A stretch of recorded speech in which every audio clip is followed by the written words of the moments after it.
this time.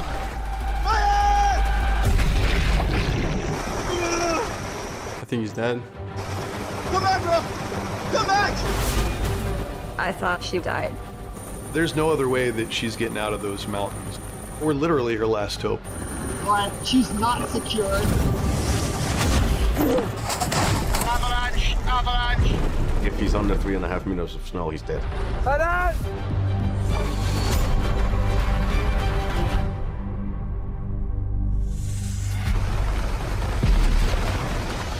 Native New Zealander Ryan Lucas and Canadian Mike Roy are experienced kayakers. Kayaking is a pretty special sport. Just reading the water and floating with the river. It's like a dance.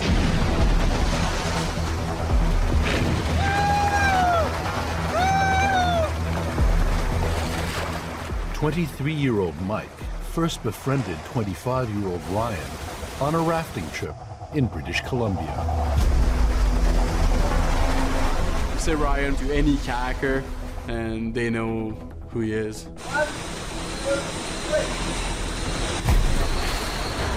He was running some really big rapid, big waterfalls.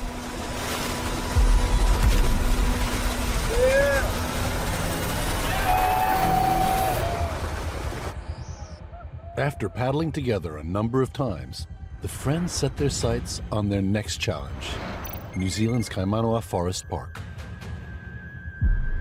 Hidden in the heart of this ancient 191,000-acre woodland is the spectacular Tauranga Taupo waterfall. The pair undertake a 4-hour trek through dense forest.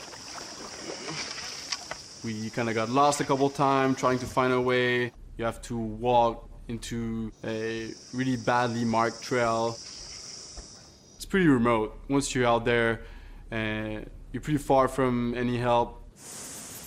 This is their challenge, an 80-foot high waterfall.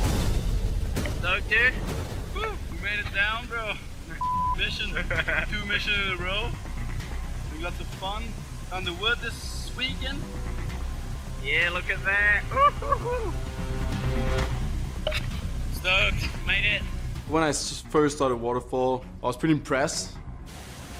We're level 5, but it looks good. We're gonna have to send it.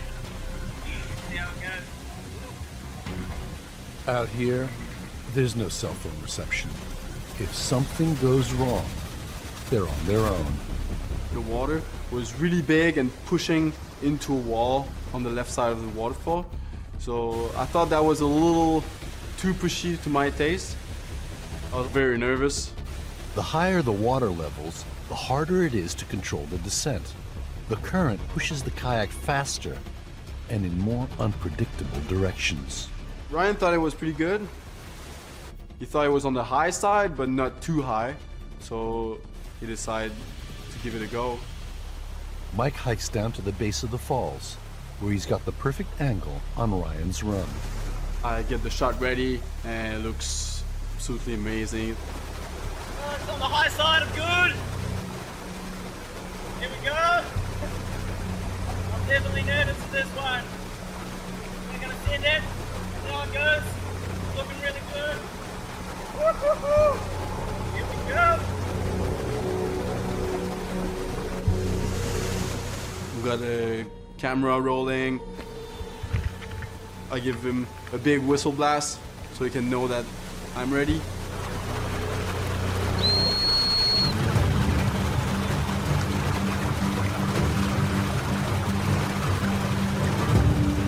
And then he gives a whistle blast back when he's going.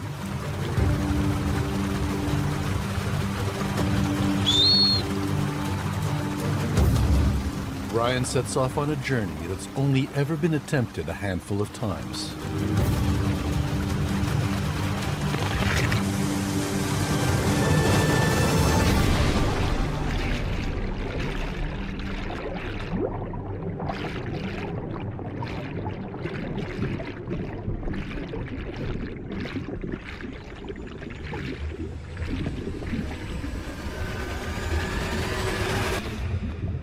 It's been 30 seconds.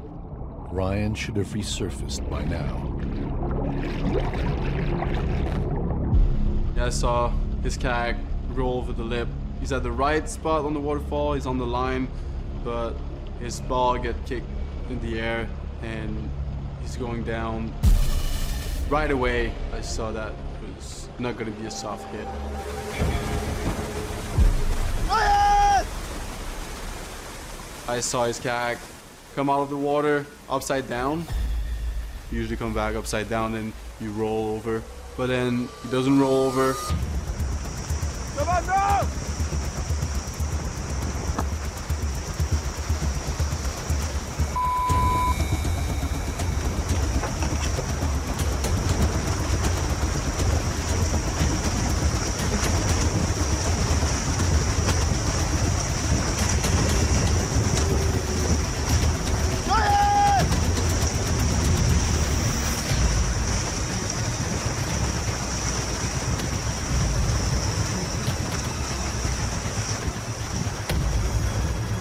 Pretty hard to get to him. I get trashed on the walls. It's now been 2 minutes since Ryan went over the falls.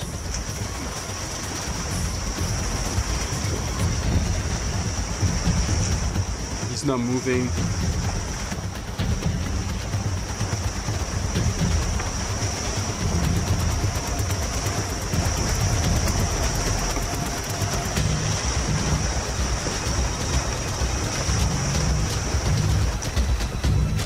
Ryan has been submerged for 2.5 minutes and is showing no signs of turning himself over. Mike needs to get him out and onto dry land. I finally just decide to pull him out of his kayak and get him to shore that way.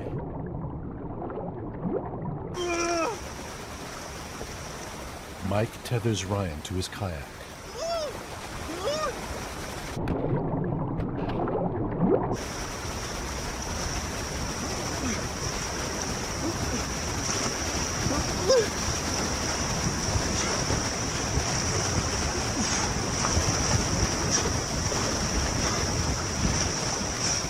I'm super scared of what's coming next. He might be dead. It's now been 3.5 minutes since Ryan went over the edge.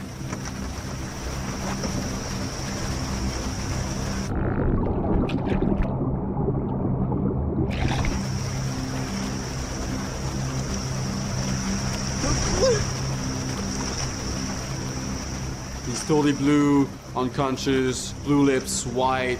There's no life in him.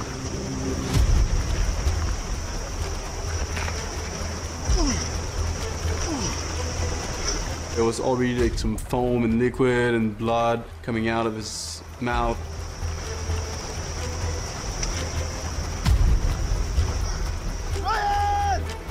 Ryan likely slammed his head against the kayak on landing. Mike can't tell if he's just unconscious or already dead.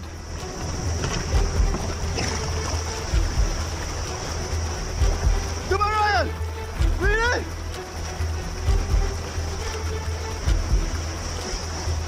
More than 2 minutes underwater. He easily could have drowned.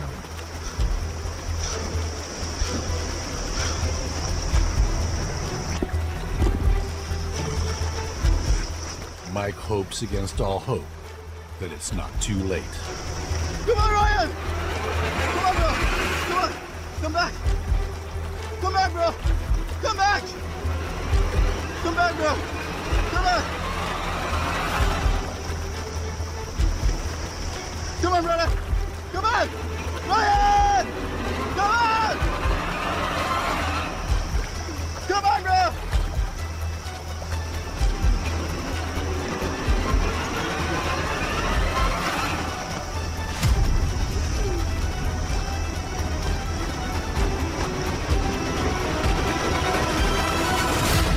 Come back! Come on! Extreme kayaker Ryan Lucas had a bad run down the 80-foot-high Tauranga Taupo waterfall and is now unresponsive. His friend Mike Roy struggles to revive him. I think he's dead.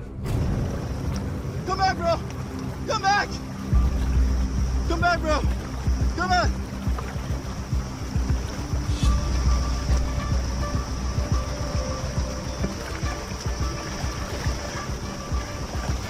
Breathe in! Can you hear me, bro? Talk to me! I see his eye moving a little bit. Come on, brother! Come on, brother! Talk to me! Talk to me! Finally, there's a glimmer of life. Bro, you breathe! Breathe in, bro! Breathe in! I remember not knowing where I was or what I did. I just remember hearing voices in my head, probably Mike yelling at me. Come on, bro! Come on, bro! It's not a clear memory, but almost been in and out of consciousness. Come on, bro! Puke it! Puke that water! Come on! Stay with me, bro! Stay with me! Come on! Puke it out! Puke it out! Come back to me! Come on, bro! Come on, bro! Stay with me! With me, bro? With me? Ryan's alive, but struggles to breathe. He's still at risk. Inhaled water can cause the small sacs in the lungs to swell, eventually stopping oxygen from reaching the bloodstream. Death can happen hours or even days later. Where you are, bro? Yeah, what happened, dude? What happened? You dropped down the 70 waterfall. You remember that? Dropping the waterfall? Ran it. You ran it? Yeah. Yeah. Really? If you ran? You ran the waterfall, bro. Got knocked out. Yeah, that's a lot. We were stuck in that cave there. I paddled out, pulled you out. I remember like grabbing him and just being like, thank you. No worries, bro. I'm worried about his state. He just came back to life, and we're not in the best position where we can just call for help. Stranded in an isolated canyon, Ryan needs professional medical attention, fast. Water in the lungs isn't the only risk. His body could go into shock and restrict blood flow to just the vital organs. After an adrenaline dump, blood pressure drops, with potentially fatal results. He can have a big crash. 2 hours trek from the nearest road with no cell phone reception. The pair's options are bleak. First one will be hiking back the way we came, but it's gonna get dark. Second option would be to wait there and wait until help will come to us, but that will take too much time. And my third option would be to try to paddle down, get to help by yourself. That option is really scary because I've never paddled the river before. Mike decides their only real option is to paddle down the 17-mile river to find help. The pair switch off their head cams as sheer survival becomes the priority. I wasn't paddling very well and I was out of my mind. I just felt so, just dizzy, weird, and didn't really know what was going on. An hour and a half later, nightfall. Mike brings Ryan ashore and heads off alone to raise the alarm. The call comes in. It's initially for a search. It's dark, so immediately it's got complications. It is literally like looking for a needle in a haystack. You're trying to find a single person in an entire forest, somewhere loosely based around a river. Without precise coordinates, the helicopter uses night vision technology and bright lights to search for Ryan. 4.5 hours after the accident, they spot him. The heli was hovering over. I knew it was dangerous for them to do it at night. It's too tight a space for the helicopter to land. Ryan switches his headcam back on as the rescuers hoist him out by winch. Get this wrong, and the helicopter could snag a tree and jackknife. It's a life and death operation for us. It just so happened that this is the first time that we'd operationally done a night hoist. Ryan makes it safely to Tarpo Hospital, where he's treated for lung complications, hypothermia, concussion, and damaged ribs. He makes a full recovery and hasn't allowed the ordeal to get between him and the sport he loves. We went for a paddle actually yesterday, and it was nice to see him go. He still has the same passion. I try to keep my mentality strong because I still kayak, I still love to kayak, and you've got to have a pretty strong head on you in this sport.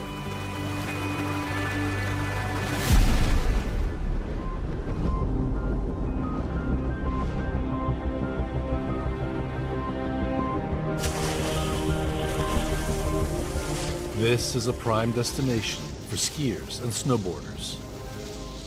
24-year-old Aleix Garcia has made the slopes his home for 15 years. Skiing is my passion. When you start feeling that you are gliding through the snow, it's a very special feeling. Aleix is a ski instructor on weekends, but during the week, he goes up the mountains with friends Aran Maso Cecilia and Tommy Braghersen. The way I met the other guys was just looking who's a good skier, and I saw Aleix, and he was an amazing skier. And I met up with Aran, who is a good friend of Aleix as well, and we just hit it off. The trio identified the 8,700-foot Tuc de la Llanca as their next challenge. It's a hard, difficult phase. It's proper big mountain riding. 10 feet of snow has fallen in the past 2 weeks, but now the skies are clear. A potentially lethal combination. As the surface snow reflects the sun's radiation, it crystallizes and loses its grip on the layers below.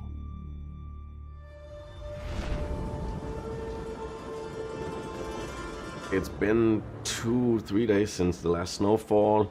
They're gonna open the lift that will enable us to walk up to Tuc de la Llanca. The trio reach the top of the mountain. Aleix in the red jacket and Aran in the blue sport cameras to record their descents. 500 yards away, on an opposite peak, mountain guide Roger Martorell sees Aleix, Aran, and Tommy preparing for their run.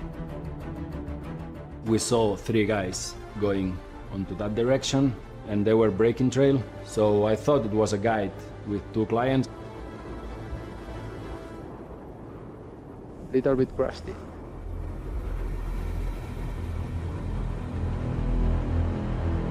I thought that they were taking too many risks on riding that slope that day.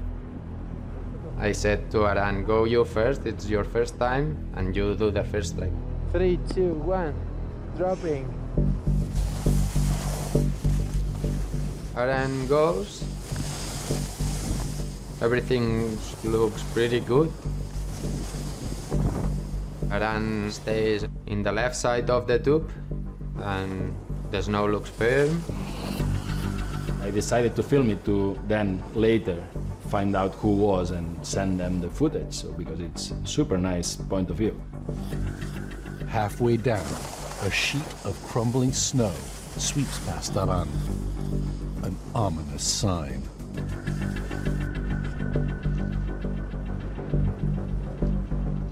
I wait for about half a minute, and then I go.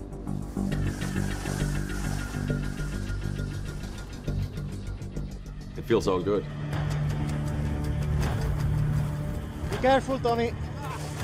Wait. Be careful, up. Let's go down. We're not going to stay here, huh? No. It's not good.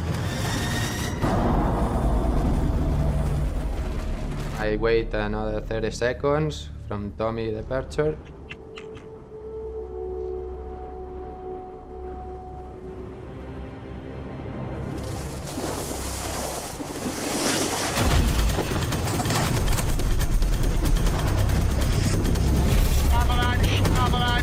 Suddenly, the mountainside gives way, triggering a massive avalanche. Oh, oh, oh! Aran and Tommy try to outrun it.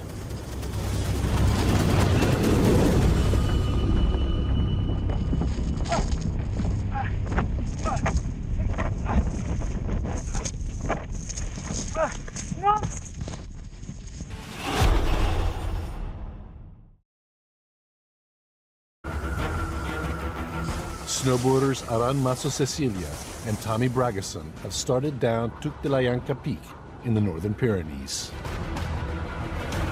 Wait, wait. But their friend Aleix Garcia has just skied into a crack near the top of the slope, getting caught in an avalanche.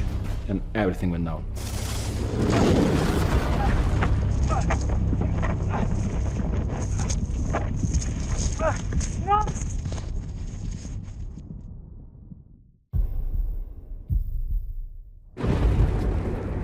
Engulfed by snow, Aleix is dragged down the mountain.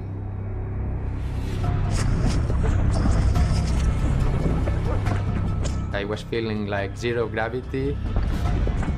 I just can remember the flavor of the snow, and white light and black light.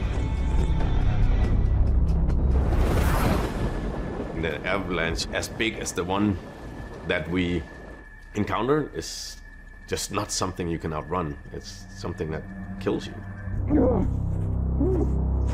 Avalanches claim more than 150 lives every year. A fifth of these victims die from injuries before the snow even comes to a rest.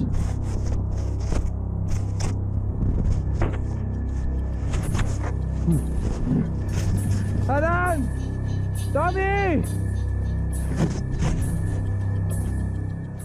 Aleix can see Tommy 160 feet downslope, but there's no sign of Aran.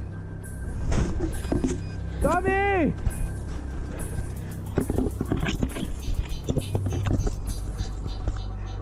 You have to get out of the snow within the first 15 minutes, the maximum. Aleix's camera has come loose in the avalanche, leaving it dangling. Tommy! Put the search mode! Come on!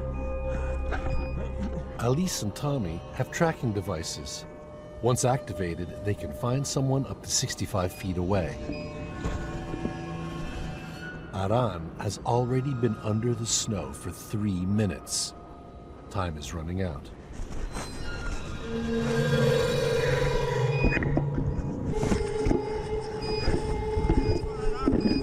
Yeah.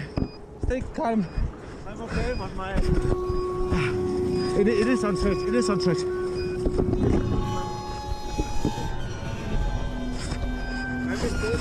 Okay, me too. 9 meters. 10 meters. The tracking device finally says Aran is 3.5 meters away, 11.5 feet, but can't pinpoint where.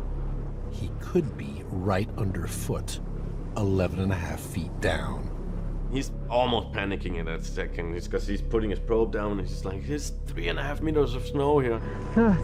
Is it here? No, I'm not sure. If he's under 3.5 meters of snow, he's dead. By now, Aran has been buried alive for 8 minutes. He's not just in danger of freezing to death. If he's 11.5 feet deep, it will take more than 2 hours to dig him out.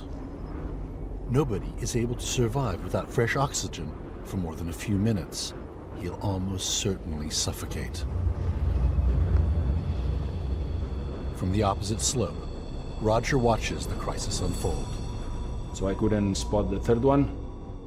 So I just took my radio and I called the rescue team. They said avalanche size 3, east face of La Llança Peak, and there are 3 people involved.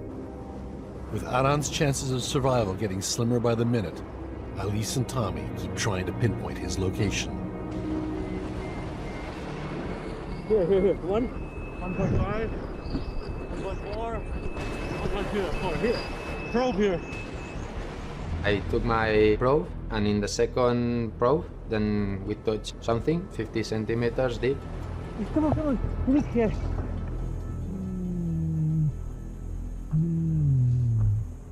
The shovel, please. And then I realized I don't have a shovel, I don't have a probe. Tommy's fall down the mountain tore his backpack open, causing all his safety gear to spill out.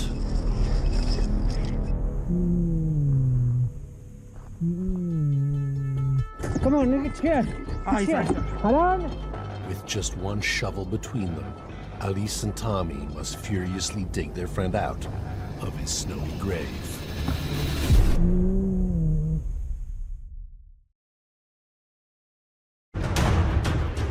Tommy Braghersen and Aleix Garcia have finally found their friend, Aran Maso Cecilia, buried deep under heavy snow. Come on, it's here. It's here. Hold on.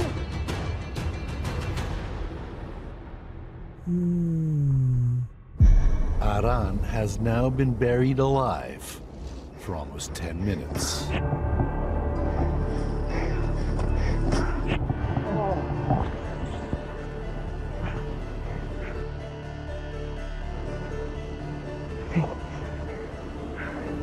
Aran, hey, Aran, I'm saying, Aran, Aran. He's not breathing. Aran, respira. Hey. Vale, ve. We found his hand, then we found his mouth. But what am I? Aran. I can feel that he was breathing. Lleva. Buenísima, chaval. Buenísima. Vinga, vés-te'n així. El Tommy està traient la neu, vale? Vinga, molt bé. Aran could have any number of unknown injuries. They need help getting him off the mountain, but Aleix lost his skis in the avalanche. I realized that it's me who's gotta go run for help. I make it about 200 meters, and then the helicopter flies over my head.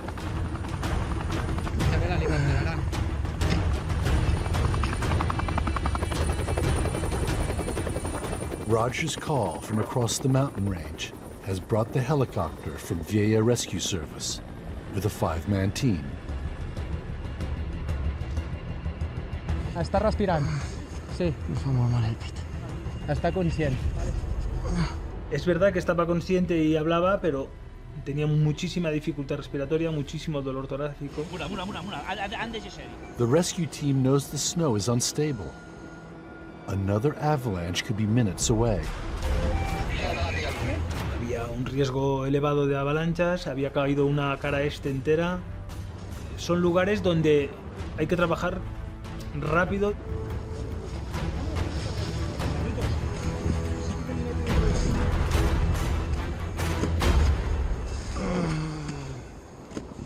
Two minutes of frantic shoveling, and Aran is finally freed from his tomb. Relax. Ya está, tío. Me asusta con él. Gracias.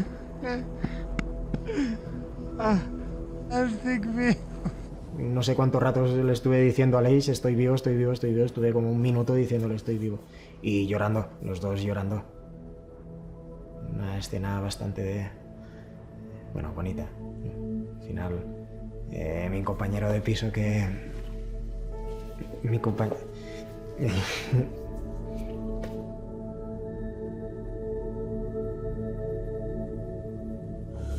Had it not been for Aleix and Tommy's quick thinking, Aran may not have made it off the mountain alive. Cuando vinieron los bomberos ya, Aleix ya me había prácticamente sacado medio cuerpo. La que pudieron ya me pusieron una camilla, de la camilla al helicóptero, del helicóptero me llevaron al hospital de Vieja. Aran is treated in the hospital for back, chest, rib, and muscle injuries. It takes 2 weeks to get back on his feet.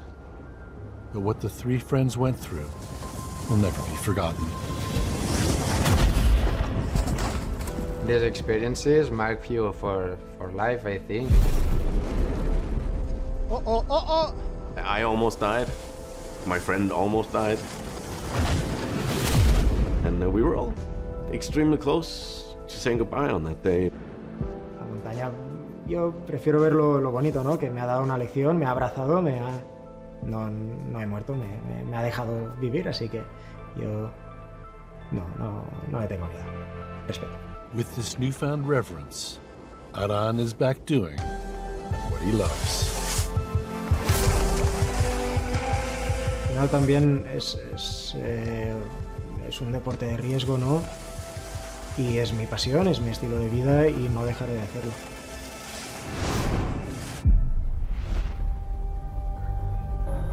These mountains are almost entirely wooded and famous for their waterfalls, which makes them a magnet for experienced hikers, like 24-year-old Shelby Fanning and her longtime friend, 23-year-old Sarah Nash. I met Shelby on the college crew team. We both were involved in high-level sports, and we bonded over that. She really wanted to do some harder hikes, so she asked me to be her training buddy. The pair identifies Gothic Basin as the perfect place to start. It's a tough 9-mile trail bounded by steep rock walls on all sides, with Foggy Lake sitting 5,000 feet above sea level. I hiked Gothic Basin before. That, I think, was one of the hardest hikes I've ever done, and most dangerous.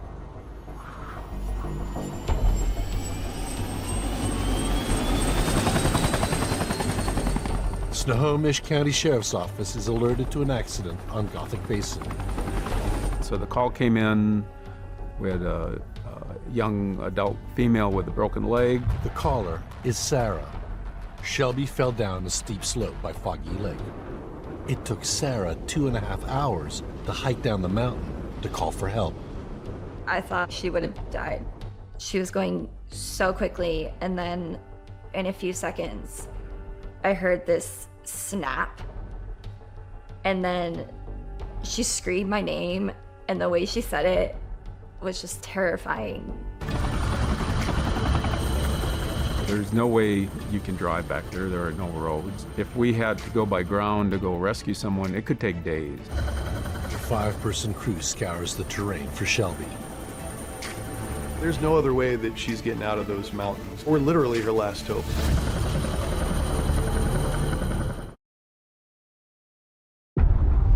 Four hours ago, hiker Shelby Fanning plunged down a steep slope in the Cascade Mountains and snapped a bone in her leg. The helicopter rescue team is struggling to find her. There's no other way that she's getting out of those mountains. We're literally her last hope. With nightfall just a few hours away and temperatures only getting colder, the team have no time to lose. The area is very remote, it's very rugged. We had a fairly large snowfall, so we knew that we're going to have snow all the way down well below that elevation. It's past 5 p.m. Shelby has now been lying alone in agony for 4.5 hours. She must have been so scared and was probably in like the darkest time of her life, just sitting there in distress.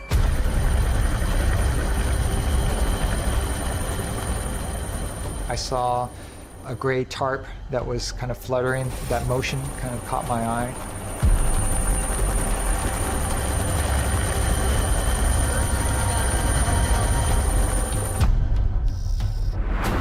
Shelby slipped down a 50-degree slope before coming to rest on a nest of branches, perilously close to a sheer drop-off. She'd gone 2 feet further, she would have fallen over that cliff to certain death. The mountain is steep, icy, and covered in trees. There is nowhere safe to land. A helicopter rescue tech will typically go down first to make sure that the scene is safe.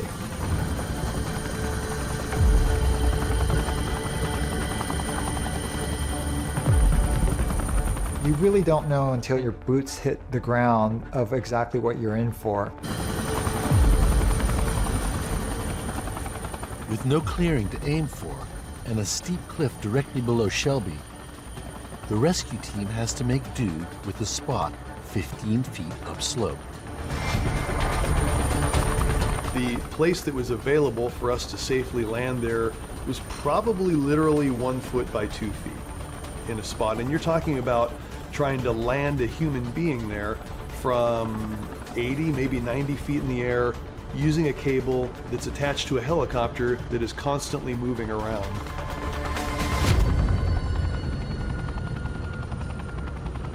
It's 50 or 60 degrees in steepness, and so you have only a short amount of time to recover if you have a misstep.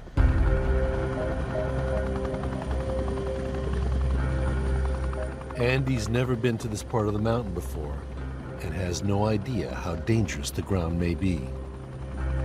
Everything that I was doing was trying to be extra cautious. He carefully tests the surface, picking makeshift steps down to Shelby.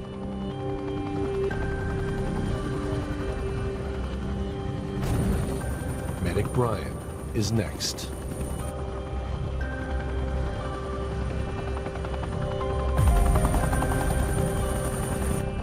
Whatever you're looking at from the air always looks a lot flatter than when you actually set foot on it.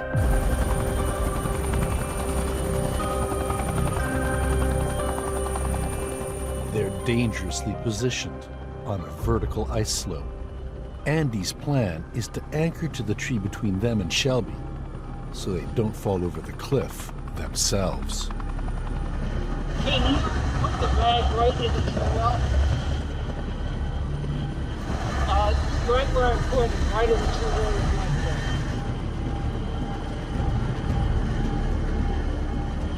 Can you hear me okay? Okay, the risk that I'm concerned about is the thin snow bridge with the water running over it to your left. Next to Shelby is a steep waterfall, partially covered in snow. Andy fears the path to her, overhanging the waterfall and cliff, could be unstable. If I slip in that snow, I go into the waterfall and then I'm the next fatality. I'm also concerned about the drop off below us. I kicked some steps in, but I want you to be very deliberate with your ice axe. Are you comfortable in this terrain? If I say no, we hoist out of there and go home and reevaluate our plan.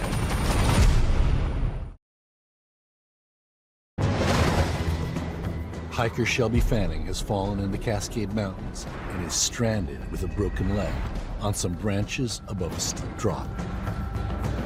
The Snohomish County Helicopter Rescue Team is on the scene, but reaching Shelby may be a step too far, even for them. Are you comfortable in this terrain? If I say no, we hoist out of there and go home and reevaluate our plan. Okay. They slowly descend the temporary steps Andy kicked in. Then, the medical kit is set down.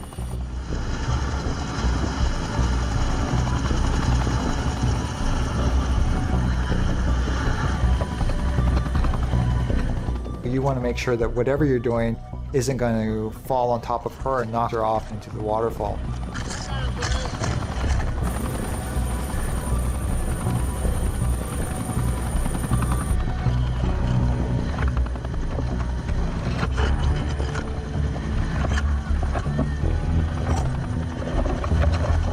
I got it.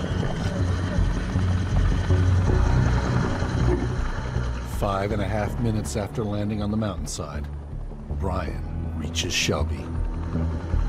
They were the first sign of hope. I just burst into tears. This was a life or death situation. I was more concerned for her position than I was for her injury. She was laying on a tree bough on the edge of a cliff, and she wasn't secured to it in any way. Though the branches have held out under her weight, they could snap at the slightest movement. I constantly felt like I was slipping off either to the left or the right and kind of was holding on for what felt like dear life. It was so cold and I was shivering the entire time. As you succumb to hypothermia, that shivering will start to decrease, and that's kind of where she was at. That definitely adds a level of criticality to the situation. And I'm just talking out loud, Brian, but she's not secured.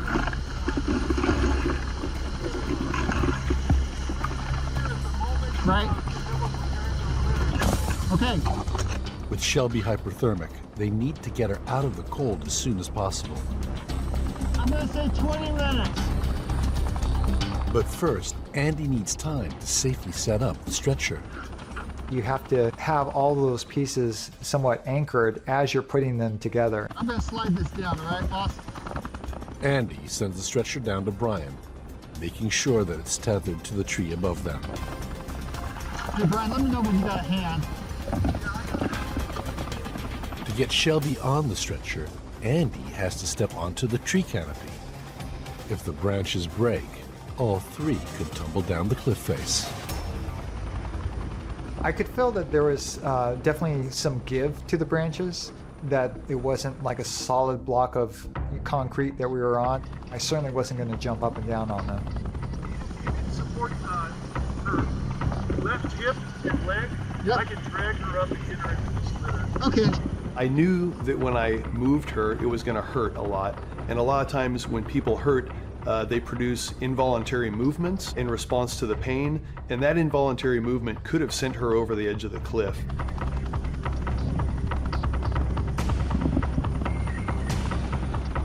I was very scared about having to be lifted up. I just knew the pain was going to be so intense. Are you ready? I'm ready. Any movement was going to move that leg around and cause further injury. So it's kind of a trick because you need to get her into that basket quickly, but you also need to do it without doing any additional harm. You have to be really careful. We're gonna come as far as we can. Good. We got the blood in, and I'm gonna come up one more, 1, 2, 3. Nice. The pair fasten Shelby onto the stretcher so that she's also anchored to the tree. Okay. You gotta extend your knee out for us. I gotta get that strap underneath me too, by the way, boss. When we got her secured in the litter was definitely a sigh of relief. And I was definitely concerned about her falling off of that cliff before we were able to get her out of there. That's what Brian. But the operation isn't over. If Andy and Brian tried to lift Shelby out of the tree and onto firmer ground for the hoist, the branches could give way, leaving them all hanging from the anchor.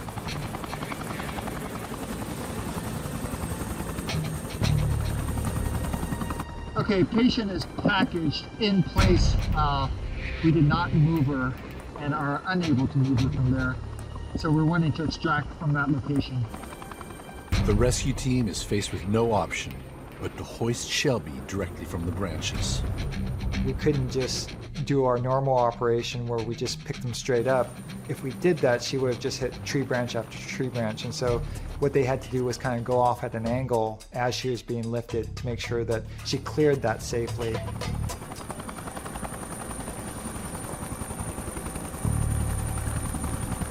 When we finally hoisted Shelby into the aircraft, that was the point where I was thinking to myself, there was a very good chance that this was going to come off successfully. Shelby is treated in the hospital for hypothermia and multiple fractures of the leg.